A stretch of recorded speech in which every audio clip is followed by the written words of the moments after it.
ಇವತ್ತು 1000 ಜನ 1000 ಮಾತಾಡ್ಲಿ, ನಾನು ದುಡ್ದಿರೋಂಥ ದುಡ್ಡಲ್ಲಿ ನಾನು ದಾನ ಮಾಡ್ತಾ ಇದ್ದೀನಿ. ಧೈರ್ಯ ಅನ್ನೋದು ನನ್ನ ಹುಟ್ಟು ಗುಣ. ಅದಕ್ಕೋಸ್ಕರ ನಾನು ಕಷ್ಟಪಟ್ಟು ದುಡಿದಿರೋ ದುಡ್ಡಲ್ಲಿ ನಾನು ಬದುಕಿರೋವರೆಗೂ, ನನಗೆ ದೇವರು ಎಲ್ಲಿವರೆಗೂ ಆರ್ಥಿಕವಾಗಿ ನನ್ನ ಸದೃಢವಾಗಿರ್ತಾನೆ ಅಲ್ಲಿವರೆಗೂ ನಾನು ದಾನ ಧರ್ಮ ಮಾಡ್ತಾನೆ ಇರ್ತೇನೆ. ಬರೀ ಊರಿಗೆ ದೇವಸ್ಥಾನಕ್ಕೆ ಅಷ್ಟೇ ಕೊಡ್ತಾ ಇಲ್ಲ, ಶಾಲೆಗಳಿಗೆ ಕೊಡ್ತಾ ಇದ್ದೇನೆ. ಇವತ್ತು ದೇವಸ್ಥಾನಗಳು ಅರ್ಧಂಬರ್ಧ ಆಗಿದ್ದು ದೇವಸ್ಥಾನಗಳು ಸಾಕಷ್ಟು ಇದಾವೆ. ನಾನೇನೋ ಈ ವರ್ಷ 1-2 ಕೋಟಿ ರೂಪಾಯಿ ನಾನು ದೇವಸ್ಥಾನಕ್ಕೆ ದಾನ ಧರ್ಮ ಮಾಡ್ಬೋದು ಅಂತ ನಾನು ಅನ್ಕೊಂಡಿದ್ದೆ. ಆಲ್ರೆಡಿ 15ರಿಂದ 16 ಕೋಟಿ ಆಗಿದೆ ಈಗ ನಾನು ಕೊಟ್ಟಿರೋದು. ಅರಬಗೊಂಡ ಗ್ರಾಮದ ಸಂಬಂಧ 10 ವರ್ಷದ ಸಂಬಂಧ. ನಾನು 2016ರಲ್ಲಿ ಇಲ್ಲಿ ಒಂದು ನಾಟಕಕ್ಕೆ ನಾಟಕ ಅಲ್ಲ, ಭಜನೆಗೆ ಬಂದಾಗ ಇಬ್ಬರೇ ವ್ಯಕ್ತಿಗಳಿದ್ರು. ನಾನು ಬೆಂಗಳೂರಾಗಿದ್ದೆ. ಹೆಂಗೋ ಒಂದು ಇವರಿಬ್ರು ಪರಮೇಶಿ ಮತ್ತು ನಮ್ಮ ಜಗದೀಶ್ ಅಣ್ಣಾರ ನಾವು ಭಜನೆ ಇಡ್ತೇವೆ ಅಂದ್ರೆ ಆಯ್ತು ಇಡ್ರಪ್ಪ ಅಂದೆ. ಎಲ್ಲ ಊರಾಗನು ಭಜನೆ ಮಾಡ್ತಾ ಇದ್ವಿ. ಅವಾಗ ಬರೀ ಒಬ್ಬನೇ ಸಿಂಗಲ್ ಆಗಿದ್ದೆ ಅವಾಗ, ಬೆಂಗಳೂರಿಂದ ಹೊಸಬ. ಆಯ್ತು ಇಡ್ರಪ್ಪ ಅಂತಂದೆ. ಇಟ್ರು. ಇವ್ರಿಗೆ ಇಲ್ಲಿ ಧಮಕಿ ಹಾಕ್ಬಿಟ್ರು ಊರಾಗ, ಅದೇನ್ ಕಾರ್ಯಕ್ರಮ ಮಾಡ್ತೀನಿ ನೋಡೇ ಬಿಡ್ತವೆ ಅಂತ ಹೇಳಿ. ರಾತ್ರಿ ಫೋನ್ ಹಚ್ಚಿದ್ರ, ಅಣ್ಣ ನನ್ನಿಂದ ನಿಮ್ಗೇನಾರ ನಮ್ಗೆ ಭಯ ಶುರುವಾಗೈತಿ, ನಿಮ್ಗೇನು ತೊಂದರೆ ಆಗ್ಬಾರ್ದು, ನಮ್ಗೆ ಈ ರೀತಿ ಹೆದರ್ಸ್ತಾ ಇದಾರ ಅಂತ ಹೇಳಿದ್ರು. ನಾನು ನೀವೇನು ಹೆದರ್ಬಾಡ್ರಪ್ಪ ಬೈದೆ ನಾನು ಅವ್ರಿಗೆ ಸಾಕಷ್ಟು. ಒಟ್ಟಿಗೆ ಏನು ತಿಂತೀರಿ ನೀವು ಒಂದು ಊರಾಗ ಫೇಸ್ ಮಾಡೋಕ್ಕಾಗಿಲ್ಲ ಅಂದ್ರೆ ಕಾರ್ಯಕ್ರಮ ಎದಕ್ಕೆ ಆಯೋಜನೆ ಮಾಡ್ತೀರಿ? ನನ್ನ ಮರ್ಯಾದೆ ಪ್ರಶ್ನೆ ಇರ್ತೈತಿ. ನಾ ಕಾರ್ಯಕ್ರಮಕ್ಕೆ ಬರಲಿಲ್ಲ ಅಂದ್ರೆ ಹೆದರಿ ಓಡೋದ ಅಂತಾರ. ನಾನು ಬರಂಗಿದ್ದಿಲ್ಲ, ಆದ್ರೂ ನಾನು ಬರ್ತೇನೆ ಅಂತ ಹೇಳಿ ಆ ಕಾರ್ಯಕ್ರಮಕ್ಕೆ ಅಟೆಂಡ್ ಆದೆ. ಮೆರವಣಿಗೆ ಮಾಡ್ಕೊಂಡು ಕರ್ಕೊಂಡು ಹೋದ್ರು. ಸಣ್ಣ ಪುಟ್ಟ ವಿಚಾರಗಳು ಇರ್ತಾವ ಊರಾಗ, ಊರಂದಾಗ ಇರೋದೇ ಅದು. ಅವನ್ನ ಫೇಸ್ ಮಾಡೋ ಕೆಪಾಸಿಟಿ ಕೆಲವೊಬ್ರಿಗೆ ಇರ್ತೈತಿ. ಏನೋ ಒಂದು ಆಯೋಜನೆ ಮಾಡಿಬಿಟ್ಟಿರ್ತಾರ, ಯಾರೋ ಒಬ್ರು ನೋಡೋಣ ಕಲ್ಲು ಒಗ್ಯಂಗ್ ಇಲ್ಲಿ ಯಾರು ಹೆದರ್ಬೇಕಾಗಿರೋಂಥ ಪ್ರಶ್ನೆ ಬರೋದಿಲ್ಲ. ನಾನು ಎಲ್ಲದಕ್ಕೂ ಸಿದ್ಧವಾಗೇ ಬಂದಿದ್ದೆ ಅವತ್ತು. ಆದ್ರ ಕಾರ್ಯಕ್ರಮ ಚೆನ್ನಾಗಿ ಅವತ್ತು ನಡೆಸ್ಕೊಟ್ರು ನನಗೆ ಇದೇ ಗ್ರಾಮದವರು. ಅದಕ್ಕೆ ಮತ್ತೆ ಇನ್ನೊಂದ್ಸತಿ ಬರಬೇಡ ನಮ್ಗೆ ನನ್ನ ಹತ್ರ ನೀವು ಕಾರ್ಯಕ್ರಮಕ್ಕೆ ಅಂತ ಹೇಳಿ ಬೈದಿದ್ದೆ. ಆದ್ರೆ ಇವತ್ತು ಇಡೀ ಅರಬಗೊಂಡ ಅವ್ರ ಜೊತೆಗಿದೆ. ಅವ್ರ ಜೊತೆ ನಮ್ಮ ಮತ್ತೇಶಿ ಸೇರ್ಕೊಂಡಾನ, ನಮ್ಮ ಪ್ರಕಾಶ್ ಅಣ್ಣ ಸೇರ್ಕೊಂಡಾನ, ಎಲ್ಲಾ ಊರಿನ ಹಿರಿಯರು ಸೇರ್ಕೊಂಡಾರ, ಇಡೀ ಊರು ಸೇರ್ಕೊಂಡೈತಿ. ನನಗೆ ಬಹಳ ಖುಷಿ ಆಯ್ತು. ಅವತ್ತು ನಾನು ಒಬ್ಬನೇ ಇದ್ದೆ, ಇವ್ರಿಬ್ರೇ ಇದ್ರು. ಇವತ್ತು ನನ್ನ ಹಿಂದ ಇಡೀ ಹಾವೇರಿ ಜಿಲ್ಲೆ ಇದೆ. ಇವತ್ತು ನನ್ನ ಮನೆಗೆ ಬರ್ತಾ ಇರೋರು ಒಂದು ಜಾತಿಯವರಲ್ಲ, ಒಂದು ಧರ್ಮದವರಲ್ಲ, ಎಲ್ಲಾ ಸಮಾಜದವರು ನನ್ನ ಮನೆ ಹತ್ರ ಸಹಾಯ ಕೇಳ್ಕೊಂಡು ಮದುವೆ ಕರೆಯಕ್ ಬರ್ತಾರ, ಉದ್ಘಾಟನೆ ಕರೆಯಕ್ ಬರ್ತಾರ, ಹಣಕ್ಕೆ ಬರ್ತಾರ, ದುಡ್ಡಿಗೂ ಬರ್ತಾರ, ನನಗೆ ಸಹಕಾರ ಕೊಡಕ್ಕೂ ಬರ್ತಾರ, ಧೈರ್ಯ ಹೇಳಕ್ಕೂ ಬರ್ತಾರ, ಮುನ್ನುಗ್ಗಿ ನಾವು ನಿಮ್ ಜೊತೆಗೆ ಇರ್ತೇವೆ ಅಂತ ಹೇಳಕ್ಕೂ ಬರ್ತಾರ.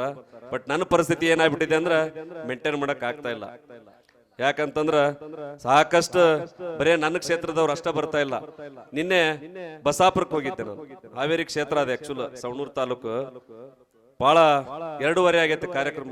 ನಾನು ಏನ್ ಮಾಡಿದ್ರು ಬರಲ್ಲ ಅಂದ್ರೆ ಬಿಡಕತ್ತೇ ಇರಿಲ್ಲ. 8 ದಿವಸ ನನ್ನ ಮನೆ ಹತ್ರ ಬಂದು ಕಾದು ಹೋಗಿದಾರ. ತೀರಾ ಮರ್ಯಾದೆ ಪ್ರಶ್ನೆ, ಅವ್ರಿಗೆ ಇಷ್ಟು ಗೌರವ ಕೊಟ್ಟಿಲ್ಲ ಅಂದ್ರೆ ನನಗ ತ್ರಾಸ ಆಯ್ತು. ಬೆನಕನ್ಕೊಂಡ 12:30 1 ಗಂಟೆಗೆ ಮುಗಿಸ್ಕೊಂಡು 2:30ಗೆ ಆ ಕಾರ್ಯಕ್ರಮ ಮುಗಿಸ್ಕೊಂಡು 3 ಗಂಟೆಗೆ ನಮ್ಮ ಪ್ರವೀಣನ ಕಲ್ಯಾದೇವ್ರಿಗೆ ಬಿಟ್ಟು ನಾನು 3:30ಗೆ ಊರಿಗೆ ಹೋದೆ. ನಾನು ಯಾಕಂದ್ರೆ ನನಗಂತ ಇದಾರ ಇವನು ಮಲಗದೇ ಇಲ್ಲ, ನನ್ನ ಹುಟ್ಟು ಗೊತ್ತಿಲ್ಲ, ಸಾವನು ಗೊತ್ತಿಲ್ಲ, ಆ ಎರಡರ ಮಧ್ಯೆ ನಾನೇನಾದ್ರೂ ಮಾಡ್ಬೇಕಂತ ಹೇಳಿ ಈ ಕ್ಷೇತ್ರದ ಜನಕ್ಕೆ ನಾನೇನೋ ಒಂದು ಆಸೆ ಗುರಿಯನ್ನ ಇಟ್ಕೊಂಡಿದ್ದೇನೆ. ನಾನು ಎಲ್ಲೂ ಮನವಿ ಮಾಡ್ಕೊಂಡಿಲ್ಲ, ಯಾರಿಗೂ ಓಟ್ ಹಾಕ್ರಿ ಅಂತ ನಾನು ಎಲ್ಲೂ ಮನವಿ ಮಾಡ್ಕೊಂಡಿಲ್ಲ. ಈಗ ಪ್ರಕಾಶ್ ಹೇಳ್ತಾ ಇದ್ದಾನ, ಅವ್ರಿಗೆ ನಾನೇನು ನೀ ಹಿಂಗ್ ಹೇಳು ಅಂತ ನಾನೇನು ಹೇಳಿದ್ದೇನಪ್ಪ? ಯಾರಿಗೂ ಹೇಳೋದಿಲ್ಲ. ಯಾಕಂದ್ರೆ ಮನುಷ್ಯನ ಭಾವನೆಗಳು ಇದ್ದೇ ಇರ್ತಾವ. ಅವ್ರ ಭಾವನೆಗಳಿಗೆ ವ್ಯಕ್ತಪಡಿಸಕ್ ಅವ್ರಿಗೆ ರೈಟ್ಸ್ ಇದೆ, ಹಕ್ಕಿದೆ. ನಾನು ಯಾರಿಗೂ ಬ್ಯಾನರ್ ಹೊಡೀರಿ, ನನ್ನ ಸ್ಟೇಟಸ್ ಇಡ್ರಿ, ನನ್ನ ಕಾರ್ಯಕ್ರಮ ನಾಟಕಕ್ಕೆ ದುಡ್ಡು ಕೊಡ್ತೇನೆ ಬರ್ರಿ ಅಂತ ಯಾರು ಕರೆಯಲ್ಲ. ಯಾಕಂದ್ರೆ ಜನರಿಗೆ ಗೊತ್ತಾಗಿದೆ, ಜನರು ಈಗ ಅಷ್ಟು ಸುಲಭವಾಗಿಲ್ಲ. 40-50 ವರ್ಷದಿಂದ ರಾಜಕಾರಣವನ್ನ ನೋಡ್ಕೊಂಡು ಬಂದಾರ.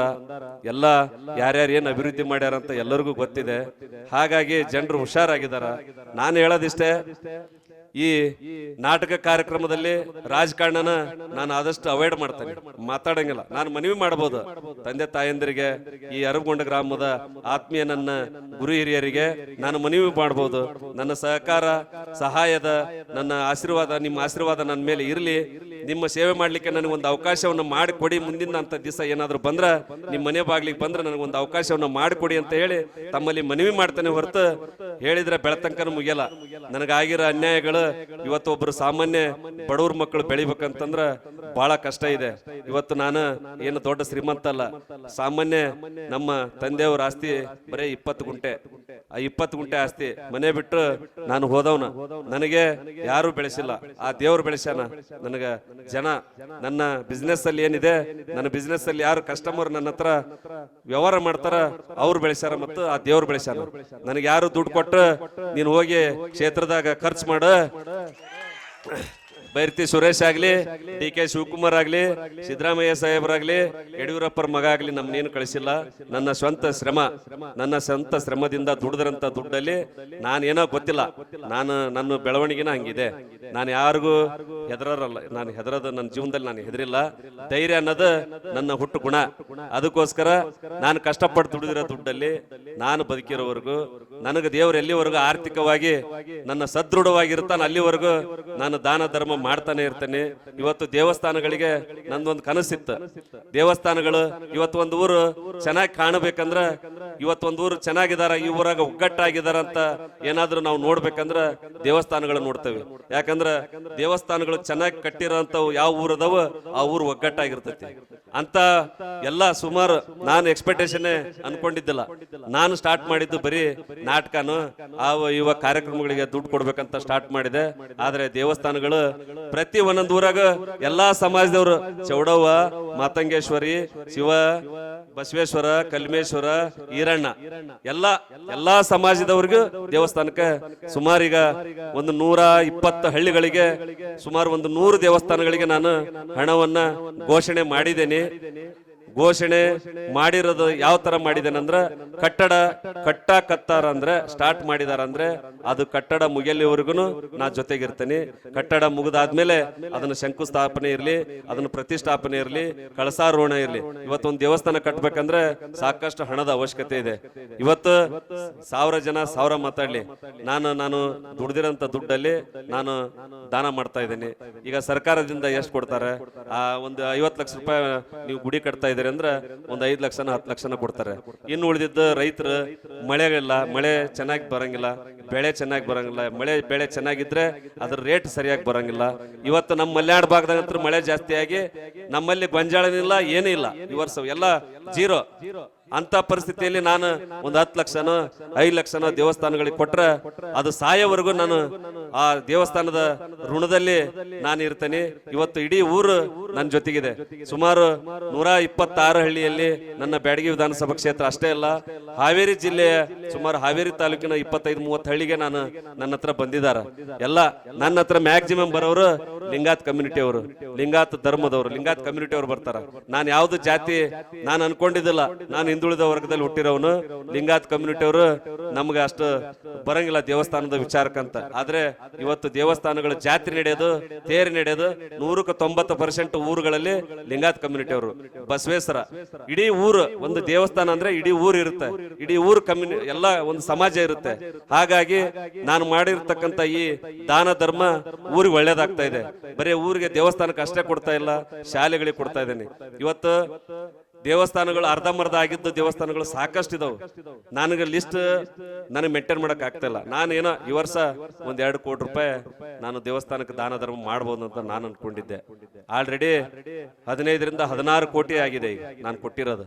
ಅದರಲ್ಲಿ ಒಂದು 20% ಪೇಮೆಂಟ್ ಮಾಡಿದ್ದೇನೆ. ಇನ್ನು 80% ಮಾಡಬೇಕು. ಹಂತವಾಗಿ ಜುಲೈ ನಂತರ ಒಟ್ಟು ಡಿಸೆಂಬರ್ ಒಳಗಡೆ ನಾನು ಏನೀಗ ಅನೌನ್ಸ್ಮೆಂಟ್ ಮಾಡಿದ್ದೇನೆ ಎಲ್ಲ ಕ್ಲಿಯರ್ ಮಾಡ್ತೇನೆ. ಆದ್ರೆ ನನಗೆ ಸಮಸ್ಯೆ ಬಂದಿರೋದು ಈಗ ಪ್ರತಿಷ್ಠಾಪನೆ ಇರೋಂಥದ್ದು. ಈಗ ರಾಜಯೋಗ ಇರೋದ್ರಿಂದ ಈ ತಿಂಗಳು ಸುಮಾರು 35ರಿಂದ 40 ದೇವಸ್ಥಾನಗಳು ಪ್ರಾಣ ಪ್ರತಿಷ್ಠಾಪನೆ, ಕಳಸಾರೋಹಣ, ಅನಾವರಣ, ಎಲ್ಲ ಗುಡಿ ಗೋಪುರಗಳು ಅವನ್ನ ಕಳಸಾರೋಹಣ ಮಾಡ್ತಾ ಇದಾರ. ಅವು ನಿಂತ ಬಿಟ್ಟಿದ್ವ. ನಾನು ಕೂಡ 3 ಲಕ್ಷ 4 ಲಕ್ಷ 5 ಲಕ್ಷದಿಂದ ಅವ್ರ ಕಾರ್ಯಕ್ರಮ ಇವತ್ತು ದೇವಸ್ಥಾನ ಹೆಂಗೋ ಒಂದು ಕಟ್ಬಿಟ್ಟಾರ. ಅದನ್ನ ಪೂಜೆ ಮಾಡಕ್ಕ ಅದನ್ನ ಅನಾವರಣ ಮಾಡಕ್ಕ ದುಡ್ಡಿಲ್ಲ ಪಾಪ. ಅವ್ರು ಇನ್ನು ಎಷ್ಟು ವರ್ಷ ತಗೊಂತಿದ್ರೆ ಏನೋ ಗೊತ್ತಿಲ್ಲ. ನನ್ನಿಂದ ಅವು ಒಂದು 35-40 ದೇವಸ್ಥಾನಗಳು ಈ ತಿಂಗಳು ಪಾದಾರ್ಪಣೆ ಮಾಡ್ತಾ ಇದಾರೆ. ಯಾಕಂದ್ರ ಅದು ನನಗ್ ಮಾತ್ರ ಗೊತ್ತಿದೆ. ಅದು ಅವ್ರು ಬಂದು ನನ್ನ ಹತ್ರ ಏನು ಮನವಿ ಮಾಡ್ತಾ ಇದಾರೆ ಅಂತ ಹೇಳಿ ನಾನು ಹೇಳ್ತಾ ಇರೋದು 30-40 ವರ್ಷಗಳಿಂದ ನೀವು ಅಧಿಕಾರ ಕೊಟ್ಟಿದ್ದೀರಿ, ಯಾಕೆ ಕೊಡಬಾರ್ದು? ದೇವಸ್ಥಾನಗಳಿಗೆ ವೈಯಕ್ತಿಕವಾಗಿ ಒಂದು 10 ಲಕ್ಷನ 5 ಲಕ್ಷನ ಕೊಟ್ರೆ ಏನಾಗುತ್ತೆ? ನೀವು ಅವ್ರಿಗೆ ದುಡ್ಕನ್ನಕ್ಕೆ ಒಂದು ವ್ಯವಹಾರ ಮಾಡಕ್ಕೆ ಏನು ಇಲ್ಲ ಅಂದ್ರೂ ಅವ್ರಿಗೆ ಒಂದು ಅಧಿಕಾರ ಕೊಟ್ಟಿರಿ. ಒಬ್ಬ ಶಾಸಕರಾದವರು ಅವ್ರ ಮಕ್ಕಳಿಗೆ ಬಿಸ್ನೆಸ್ ಮಾಡಕ್ಕೆ ಸಾಕಷ್ಟು ದಾರಿಗಳಿದಾವೆ. ಈಗ ನಾನು ಬಿಸ್ನೆಸ್ ಮಾಡ್ತಾ ಇಲ್ಲ. ನಾನು ಬಿಸ್ನೆಸ್ ಮಾಡಿದ್ರೆ ಸಾಕಷ್ಟು 100 ಕೋಟಿ ಸಂಪಾದನೆ ಮಾಡಿದ್ರೆ ಒಂದು 10 ಕೋಟಿ ಮಾಡ್ಬೇಕನ್ನೋದು ಯಾವುದೇ ಬಿಸ್ನೆಸ್ ಮ್ಯಾನ್ಗೆ ಬರುತ್ತೆ. ಇವ್ರು ಇಲ್ಲೇ ಕೆದರಿ ಇದನ್ನೇ ಬಳದು ಮತ್ತೆ ನಿಮಗೆ ಎಲೆಕ್ಷನ್ ಟೈಮ್ ನಲ್ಲಿ ಕೊಡ್ತಾರ. ನಾನು ಹೇಳೋದು, ಇಲ್ಲಿ ಕೆದರಿಲಿ. ಆ ಕೆದರಿ ದುಡ್ಡ ನಿಮಗೆ ಕೊಟ್ರೆ ಸಾಕು, ದೇವಸ್ಥಾನಗಳು ಉದ್ಧಾರ ಆಗ್ತಾವ, ದೇವಸ್ಥಾನಗಳು ರೆಡಿ ಆಗ್ತಾವ. ಕೆದರಿ ತಗೊಂಡೋಗ ಅವ್ರ ಮನೆ ಹಾಕಂತಾರ. ಕಮಿಷನ್ ಇವತ್ತು 20-30% ಕಮಿಷನ್ ತಗೊಂತಾರ ಒಂದು ಕೆಲಸ ಮಾಡಿದ್ರೆ. ಆ 20-30% ಅನ್ನ ಯಾಕೆ ತಗೋಬೇಕು? ಅದನ್ನ ದೇವಸ್ಥಾನಕ್ಕೆ ಕೊಡ್ಲಿ. ಇವತ್ತು ಶಾಲೆಗಳು, ಪ್ರಾಥಮಿಕ ಶಾಲೆಗಳಲ್ಲಿ ಎಷ್ಟು ಸೋರಾಕತ್ತವ ಅನ್ನೋದು ನನಗ್ ಗೊತ್ತು. ನಾನೇನು 1000 ಕೋಟಿ ಒಡೆಯ ಅಲ್ಲ.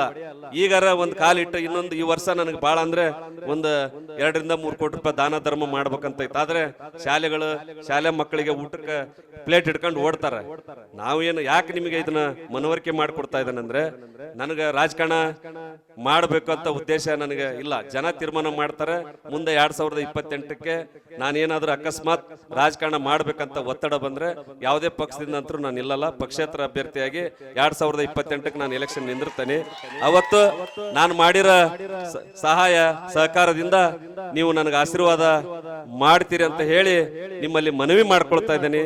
ಇವತ್ತು ನನಗೆ ನಮ್ಮ ಪ್ರಕಾಶ್ ಬಣಕಾರ್ ಇದೇ ವಿರುದ್ಧ ಗುಡ್ಡದ ಬಸವೇಶ್ವರ ದೇವಸ್ಥಾನದ ಬಗ್ಗೆ ಹೇಳಿದ್ರು. ನಾನು ಅವ್ರಿಗೆ ಮಾತು ಕೊಡ್ತಾ ಇದ್ದೇನೆ ಈ ವೇದಿಕೆ ಮುಖಾಂತರ. ನೀವು ಅದೆಲ್ಲ ಪರ್ಮಿಷನ್ ತಗೊಂಡು ಗುದ್ಲಿ ಶಂಕುಸ್ಥಾಪನೆ ಮಾಡಕ್ ನೀವು ರೆಡಿಯಾಗಿ, ನಾನು ಈ ಕ್ಷಣಕ್ಕೆ 5 ಲಕ್ಷ ರೂಪಾಯಿ ಘೋಷಣೆ ಮಾಡ್ತೇನೆ. ನಾನು 5 ಲಕ್ಷ ರೂಪಾಯಿ ನಾನು ಘೋಷಣೆ ಮಾಡ್ತೀನಿ. ಅದನ್ನ ಬಜೆಟ್ ನೋಡ್ಕರ್ರಿ.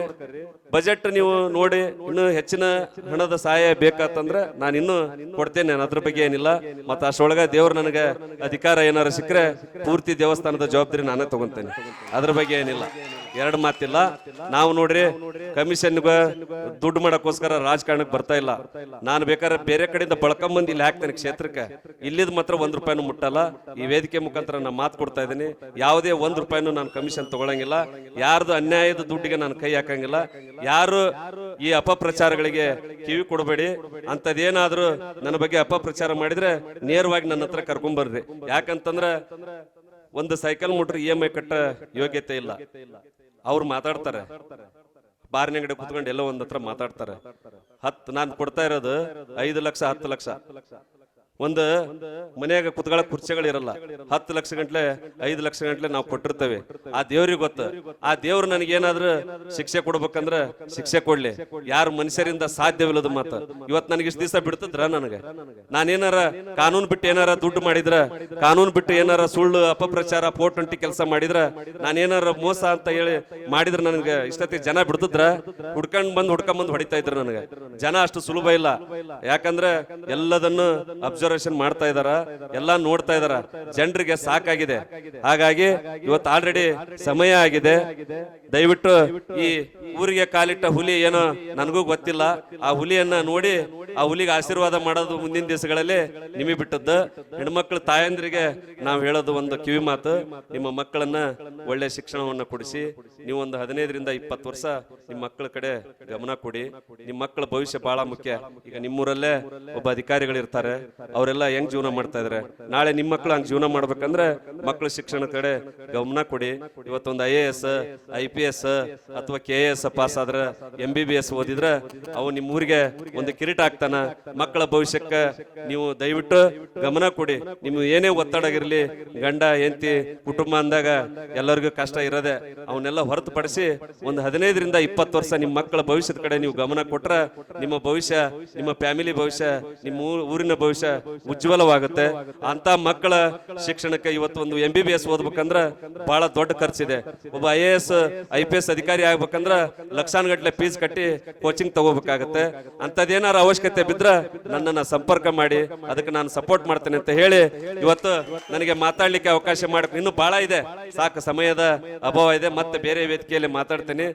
ನನಗೆ ಮಾತಾಡ್ಲಿಕ್ಕೆ ಅವಕಾಶ ಮಾಡಿಕೊಟ್ಟಂತ ಯಾವತ್ತು ಈ ಅರಬಗೊಂಡ ಗ್ರಾಮದ ಯಾವತ್ತು ನನ್ನ ಆತ್ಮೀಯ ಗುರು ಹಿರಿಯರಿಗೆ ನಮಸ್ಕಾರಗಳನ್ನು ತಿಳಿಸುತ್ತಾ ನನ್ನ ಒಂದೆರಡು ಮಾತುಗಳನ್ನ ಮುಗಿಸ್ತೇನೆ.